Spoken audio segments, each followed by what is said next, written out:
dia 1 de dezembro de 1948, o corpo de um homem foi encontrado numa praia em Adelaide, na Austrália. Dois homens estavam levando os cavalos para fazerem exercício e encontraram esse homem encostado. A princípio, eles não acharam que o homem tivesse morto, talvez só bêbado e dormindo, mas quando eles chegaram perto, eles perceberam que ele não estava respirando. Várias pessoas foram até a praia para ver o corpo, mas ninguém conseguiu identificá-lo. As roupas dele estavam todas sem etiqueta, o que fazia algumas pessoas pensarem que ele poderia ser um espião. A identidade do homem por muitos anos foi um mistério sem solução que foi solucionado. Então, bem-vindos a mais um vídeo do canal. Se você gosta de conteúdo assustador, bizarro, misterioso, você está no lugar certo. Toda semana tem pelo menos 3 vídeos longos, todo dia tem vídeo curto, então tem muito conteúdo pra vocês. Se você gosta desse tipo de conteúdo, não esquece de deixar seu like, se inscrever no canal, comentar temas que vocês querem ver aqui. As fontes e os créditos estão sempre na descrição do vídeo.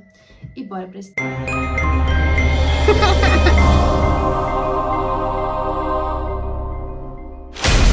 Esse caso é um dos maiores mistérios até então sem solução da Austrália, e eu tô muito feliz de poder contar essa história pra vocês, porque esse caso foi solucionado, quase 100% em 2022, então vai ter solução. Mas vamos lá falar por que é tão bizarra essa história. O corpo foi encontrado na praia, ele estava de costas, com a cabeça apoiada no paredão. As pernas estavam estendidas e os pés estavam cruzados. Acreditava-se que o homem tinha morrido enquanto ele dormia. Um cigarro apagado estava na gola direita da camisa. E aí uma busca rápida nos bolsos dele revelou o seguinte: uma passagem de trem de segunda classe não utilizada de Adelaide para Henley Beach, uma passagem de ônibus de dentro da cidade que pode não ter sido utilizada, um pente estreito de alumínio fabricado nos Estados Unidos, um pacote meio vazio de goma de mascar Juicy Fruit, um maço de cigarro do Army Club que continha 7 cigarros de uma marca diferente e uma caixa de fósforos. Testemunhas que tinham passado pela praia no dia anterior à noite disseram ter visto um homem semelhante a ele deitado no mesmo lugar, então acredita-se que desde a noite anterior ele já estava lá. Um casal que disse ter visto ele por volta das 7 horas da noite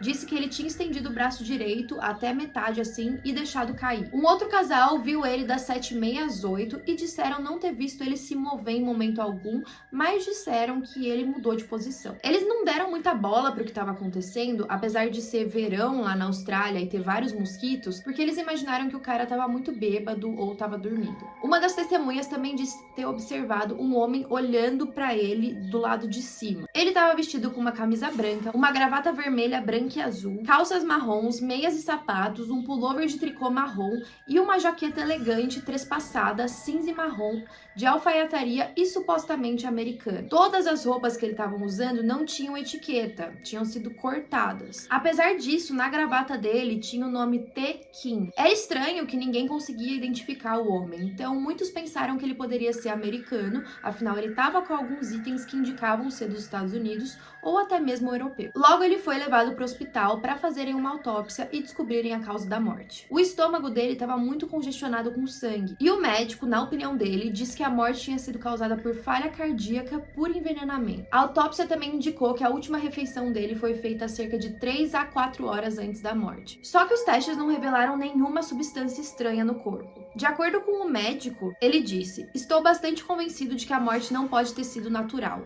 O veneno que sugeri era um barbitúrico ou um hipnótico solúvel." Apesar do envenenamento ser a principal suspeita da morte, não era provável que a causa foi o que ele comeu. No dia 14 de janeiro de 1949, os funcionários da ferroviária de Adelaide descobriram uma mala marrom também sem etiqueta. Essa mala tinha sido despachada depois das 11 da manhã do dia 30 de novembro de 1948. E aí eles acreditavam que essa mala pertencia ao homem da praia, que, lembrando, não tinha sido identificado. Dentro da mala tinha um roupão xadrez vermelho, um par de chinelos de feltro vermelho tamanho 7, 4 cuecas, pijamas, artigos de barbear, uma calça marrom clara com areia nos punhos, uma chave de fenda de eletricista, uma faca de mesa cortada para baixo em um instrumento curto e afiado, uma tesoura com pontas afiadas, um pequeno quadrado de zinco que se acredita ter sido usado como bainha protetora para faca e para tesoura, e um pincel de estêncil, usado por terceiros oficiais em navios mercantes para cargas. E aí de novo ficava aquele mistério do porquê as roupas dele estavam todas sem etiqueta.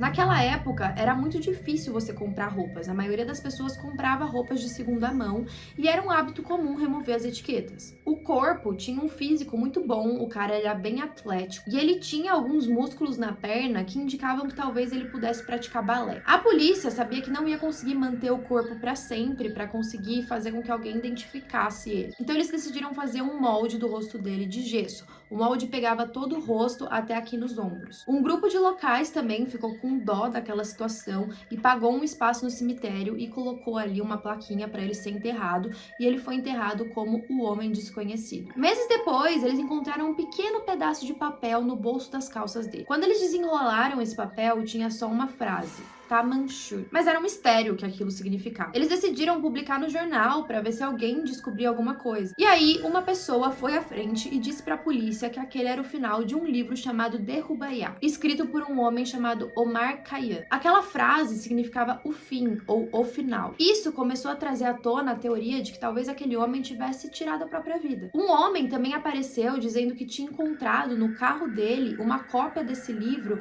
com a parte final rasgada. Ele entregou o livro para a polícia e disse que tinham jogado esse livro no banco de trás do carro dele alguns meses atrás. E na parte de trás desse livro tinham várias palavras estranhas. Na verdade, não eram nem palavras, parecia que aquilo estava escrito em código. Eram várias letras aleatórias. Essas letras foram enviadas para várias pessoas que decodificam códigos e foi impossível. Eles não conseguiram decifrar o que estava escrito ali. Mas junto com essas letras também tinha o telefone de uma mulher que era uma enfermeira e morava a 5 minutos a pé daquele local da praia onde o corpo foi encontrado. A mulher, de 27 anos, quando a polícia chegou até a casa dela, ela aceitou conversar, mas ela estava bem relutante em dar informações. Ela disse que ela não conhecia o homem, que não sabia por que ele tinha o telefone dela ou por que ele estava no bairro dela durante aquela noite. Mas ela também relatou que em algum momento no final de 1948, um homem não identificado tinha tentado visitar ela e perguntou para um vizinho sobre ela. Um homem que escreveu um livro sobre esse caso em 2002 disse que no momento da entrevista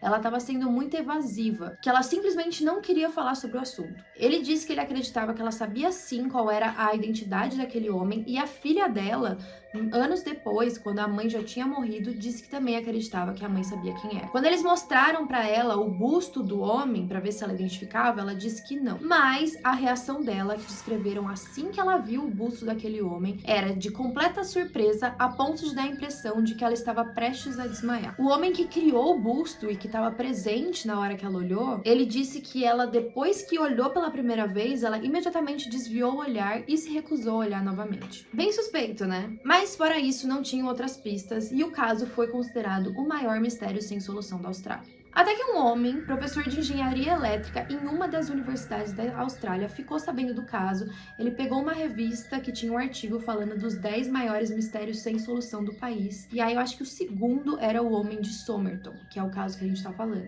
E ele ficou muito interessado. Ele acreditou que aquele seria um grande projeto para os alunos dele. E aí ele começou a escrever sobre a história que tinha por trás do caso, começou a pesquisar muito sobre isso. O nome dele era Professor Abbott, e ele se tornou um dos maiores especialistas no caso. A primeira teoria que ele chegou é que ele deveria encontrar de novo a Jo Thompson, que era a mulher que morava perto da praia. Que talvez o Homem de Somerton tivesse tido um relacionamento com ela, então ele deveria começar por ali. Infelizmente, quando ele decidiu entrar em contato com ela, ele descobriu que ela já tinha falecido há 2 anos. E aí ele acabou conversando com a neta dela, chamada Rachel. Ele desenvolveu uma hipótese que a Jo Thompson, junto com o Homem de Somerton, tiveram um filho. O filho teria se chamado Robin Thompson. E a filha do Robin, ou a neta da Jo, seria também a neta do Homem de Somerton. Os dois então se encontraram, o professor Abbott junto com a Rachel, eles conversaram, ele pediu uma amostra do DNA dela e a Rachel nunca tinha ouvido falar daquela história, mas ela ficou imediatamente muito interessada e muito curiosa, ela quis ajudar. Só que, bizarramente, os dois acabaram se apaixonando nessas entrevistas e nesse vai e vem de tentar descobrir mais sobre o caso, e aí eles se casaram e tiveram 3 filhos. E aí rolava até uma brincadeira que o professor Abbott queria tanto o DNA dela que até casou com ela. E aí, em 2015, ele pegou aquele busto de gesso que tinha alguns elementos de DNA e foi extraindo esses pequenos elementos para ver se conseguia alguma combinação agora com as novas tecnologias que a gente não tinha lá em 1948. Só que eles só conseguiram extrair 2% da quantidade de DNA que eles precisavam para fazer essa pesquisa. Logo, eles iam precisar fazer uma exumação do corpo para pegar mais DNA, talvez dos ossos, da mandíbula. E aí a polícia, o governo da Austrália, autorizou essa exumação, mas eles não permitiram que o professor professor Abbott participasse. E aí, depois que eles exumaram o corpo, o governo ficou em silêncio. Eles não davam mais andamento pro caso, ninguém falava mais sobre isso. Mas o professor Abbott, o caso Derek, ele queria muito uma solução pro caso o mais rápido possível e ele não queria ficar para trás, era o trabalho da vida dele. E aí ele pegou 3 fios de cabelo que ele já tinha extraído antes e em 2017 ele começou a trabalhar com eles. Ele entrou em contato com uma genealogista forense chamada Colleen Fitzpatrick. Ela é uma das maiores especialistas do assunto. E os dois conseguiram obter alguns resultados. Hoje em dia, a gente tem alguns sites de genealogia que as pessoas voluntariamente vão lá e colocam os dados delas de DNA para que outras pessoas tenham acesso, para que você descubra sobre a sua árvore genealógica. É uma prática comum. Então, muitos dados ali, a gente não precisa nem pesquisar, já estão para quem quiser ver. Eles conseguiram colocar num programa aqueles dados de DNA, apesar de ser pouquíssimos, e jogaram dentro de um desses sites de genealogia que para Colleen era um dos mais confiáveis. Lá, eles encontraram o DNA de um homem chamado Jack Hargreaves, que o DNA já estava no site, voluntariamente oferecido por ele. E aí eles conseguiram, a partir do Jack, construir a árvore genealógica dele, que tinha cerca de 4.000 pessoas. E aí eles foram procurando por pessoas sem a data da morte na árvore. E tinha uma pessoa que chamou atenção, por ser um homem, tinha mais ou menos a idade que eles estavam procurando e também era conectado com a família Keane. Lembra que na gravata do homem de Somerton estava escrito T. Keane? Isso podia indicar que ele tinha conexão com essa família. E aí eles encontraram um homem chamado Carl Webb, que foi conhecido durante toda a vida como Charles Webb. Ele tinha desaparecido completamente dos registros depois de 1947, o que fazia sentido, porque o homem de Somerton foi encontrado em 1948. Só que além disso, eles não tinham nenhuma evidência. Aí eles conseguiram encontrar um parente ainda vivo por parte de mãe. Briga de gatos. Quando eles entraram em contato com esse homem que ainda estava vivo, ele aceitou fazer o DNA, apesar de achar um pedido meio estranho. Ele nunca tinha ouvido falar da história do homem de Somerton. Só que o DNA desse parente vivo combinava com o que eles precisavam. Eles finalmente conseguiram identificá-lo, e aí o professor Abbott, nesse meio tempo, também pegou o DNA da Rachel e tentou combinar com o do homem de Somerton e descobriu que eles não tinham nenhum tipo de característica em comum, não tinha nenhum pontinho ali, nenhuma porcentagem que indicasse que ela era da família dele. Então aquela teoria que ele tinha que ela poderia ser a neta do homem de Somerton caiu por terra. E aí, de novo, eles começaram a brincar que agora eles iam se divorciar, porque, enfim, ela não era a pessoa que ele queria. Bom, fazendo algumas pesquisas agora desse Charles Webb, eles conseguiram encontrar várias informações que indicam que ele é o homem de Somerton. Ele nasceu em 1905 e cresceu em uma cidade chamada Springvale. Ele trabalhou desde criança na padaria da família e se tornou um construtor de equipamentos elétricos. Ele tinha 6 outros irmãos e jogava futebol na comunidade. Perto da data da morte dele, os pais e o irmão faleceram.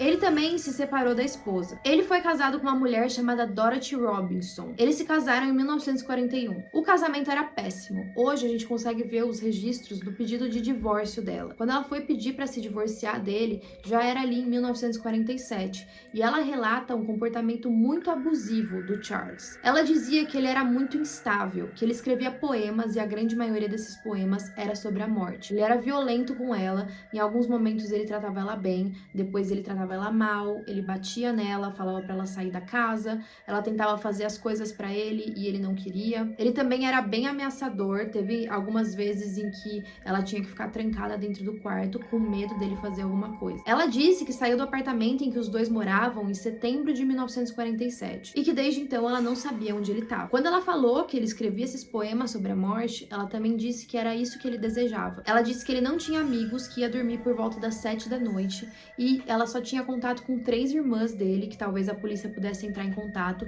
para poder chamar ele para responder o processo de divórcio. Mas quando a polícia tentou falar com essas irmãs, nenhuma delas sabia do paradeiro dele e algumas disseram que não viam ele ou falavam com ele há mais de 3 anos. Então dava pra ver que ele tinha se isolado bastante da família. Ela também disse que um dia, quando ela chegou em casa, a casa toda estava cheirando a éter. Ela encontrou ele molhado na cama. E ele disse que tinha tomado 50 cápsulas de fenobarbital. Ela acreditava que ele estava tentando tirar a própria vida. Mas, apesar disso, ela cuidou dele, ela levou água, ela levou comida e ficou alimentando e cuidando dele na cama durante alguns dias. Durante esse tempo que ela estava ajudando ele falava que ela ia se arrepender de estar ajudando e que ele ia se tornar ainda mais violento. E foi isso que aconteceu. Depois que ele se recuperou completamente com a ajuda dela, ele se tornou mais violento a ponto dela finalmente sair de casa e não aguentar mais aquele abuso. Ele se mudou do apartamento em abril de 1948. E o que aconteceu nesse ano todo, até ele ser encontrado morto na praia, a gente não sabe. Mas depois de toda essa história, tudo indica que realmente o homem de Somerton tomou veneno e tirou a própria vida e por isso foi encontrado ali na praia. Provavelmente ele tomou o veneno, deitou lá e ficou esperando a morte sozinho, infelizmente. Muitas pessoas consideram essa história muito triste porque ele morreu ali sem a família, sem amigos, sem ser identificado porque mais de 50 anos. E aí hoje, os familiares deles, algumas pessoas da parte da família bem mais distantes, né, afinal a galera daquela época já faleceu, eles conseguiram procurar por esse Charles Webb em fotos de família e encontraram fotos dele. Uma pessoa muito parecida com o homem de Somerton. Viam que ele realmente era bem atlético, que ele jogava futebol. Lembra que eu falei pra vocês da perna dele, que tinha um músculo que parecia que ele fazia balé? Provavelmente era por conta do futebol. Então, hoje o professor Abbott tem quase 100% de certeza que eles encontraram a pessoa certa, mas o governo da Austrália e a polícia ainda não deu a palavra final de tipo, beleza, o cara de Somerton, o homem de Somerton é o Charles Webb. Mas tudo indica que sim, então esse caso foi finalmente solucionado, a gente conseguiu dar uma identidade para esse homem que parecia sofrer bastante no fim da vida, apesar de ser uma pessoa bem abusiva com a esposa. Ela conseguiu o divórcio e também já faleceu, então ela nem deve ter ficado sabendo do que aconteceu com o marido dela, apesar de eu acreditar que ela supõe que em algum momento ele ia acabar tirando a própria vida, se ela conhecia bem ele. Enfim, esse foi o caso de hoje. Comentem aí se vocês já conheciam essa história e o que vocês acharam. E até a próxima.